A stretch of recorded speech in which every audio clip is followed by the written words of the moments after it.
thanks for clicking today's Reddit D-Rose report. Speaking of Brock Lesnar, weren't we? Anyway, the visit to WWE headquarters, when he stopped and started stared at the Royal Rumble poster of The Rock hanging on the wall, that was meant to be a little tease for a future match. He also stopped and looked at Undertaker there for a second too. WWE's website, believe it or not, released a new Fandango foam finger. You get this one for $10.99 or two for $19.99. I would rather have the Steve Austin foam finger myself, but I guess that'll do. I don't think they ever had one. What they had the other foam finger was that from Macho Man or Flair? Can't remember. Somebody else had a foam finger. Probably had got a bunch hid away somewhere. They're gonna put them back out again. Sheamus posted the following as a photo on the internet, if you check it out, of welts on his back from after last night's Raw beating from Mark Henry. He says, Henry left his mark. Literally. He said, me welts have welts. Bella Twins tweeting about abandoning AJ Lee in their Diva Tag match on Raw last night. She says, you take our #1 contender spot, we take away your win. Haters gonna hate, Bella's gonna ball. That's what they said. The steel cage match between Brock Lesnar and Triple H may close the WWE Extreme Rules pay-per-view, so that's going to be our main event, which should be, I guess, so far.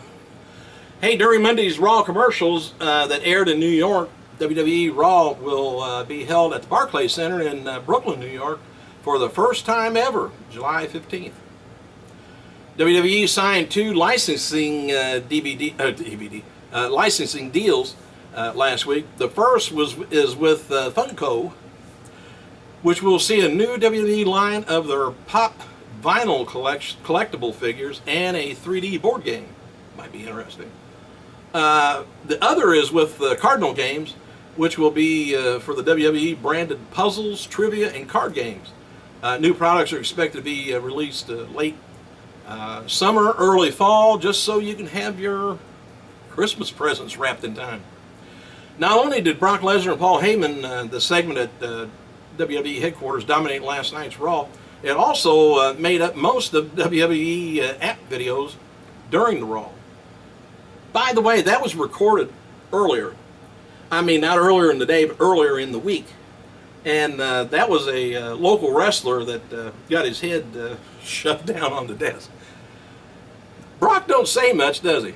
Paul can't keep his mouth shut during things like that. Anyway, Chris Jericho spoke to WWE website last night about last night's Raw and Fandango. Jericho admitted that Fandango's WrestleMania 29 win was a big one, but he wasn't impressed with what Fandango's done since.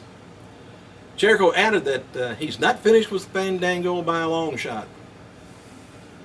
And WWE diva Caitlyn spoke with WWE.com about her secret admirer last night after Raw. Who do you think it is?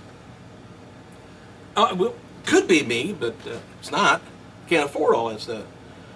Anyway, she talked about the gifts that her admirer sent her and is sending her too.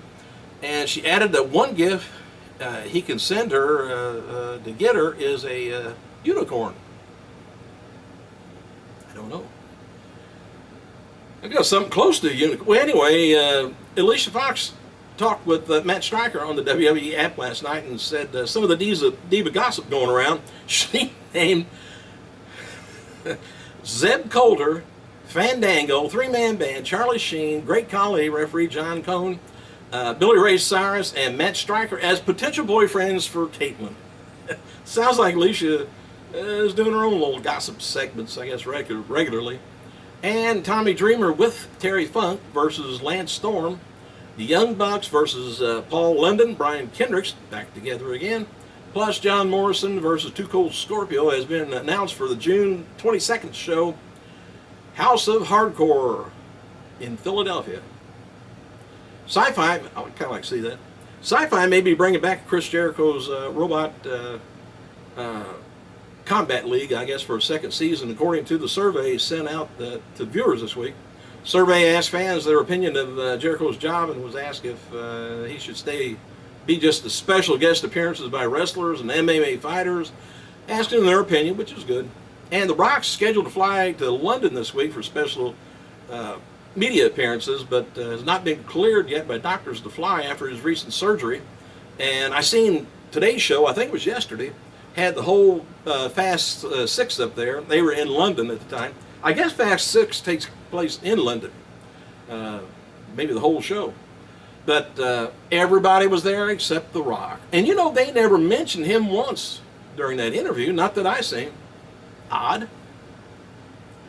Tonight's WWE SmackDown taping has taken place at the PNC Center, Raleigh, North Carolina. Confirmed with the Tonight Show is the dreaded highlight reel with Chris Jericho and Ryback.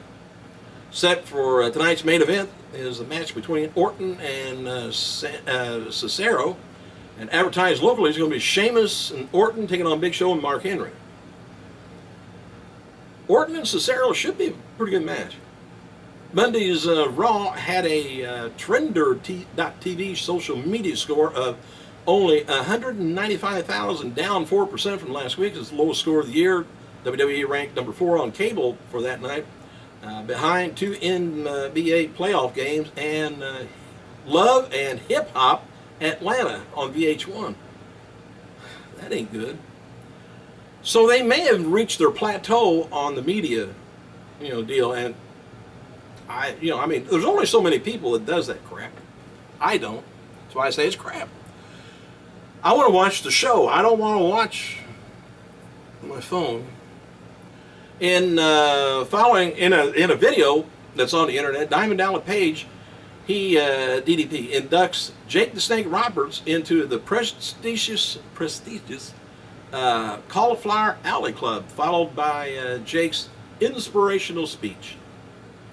And WWEshop.com is now selling Trish Stratosphere yoga products, including a yoga fitness mat, gloves, yoga towel, yoga mat, and more. I'm more interested in the more. Don't care about none of that other. Steve Austin announced on Twitter that Jim Ross, Kevin Nash, and Terry Funk's going to be appearing on his podcast soon. And happy birthday to one-time Ring of Honor champion Kevin Steen, 29. Current WWE wrestler Camacho, 30. You don't see much of him anymore. Also, on this day would have been the birthday of IWGP Tag Team Champion and former WWF wrestler Hercules Hernandez, 57 years old, and former WWF Intercontinental Tag Team and European Champion Owen Hart, 48 years old. I'm expecting to see Owen Hart now inducted into the Hall of Fame also next year. I look for Randy Savage. If they could work something out with his family, I think that's terrible that the family's going to let the guy. They worked out something with Bruno finally after years. Work out something with the family, and but I can see Owen Hart, since they got the lawsuit settled, and Randy Savage, and of course Paul Bearer. Anybody else? Let me know. Thanks for clicking, you guys. I gotta go.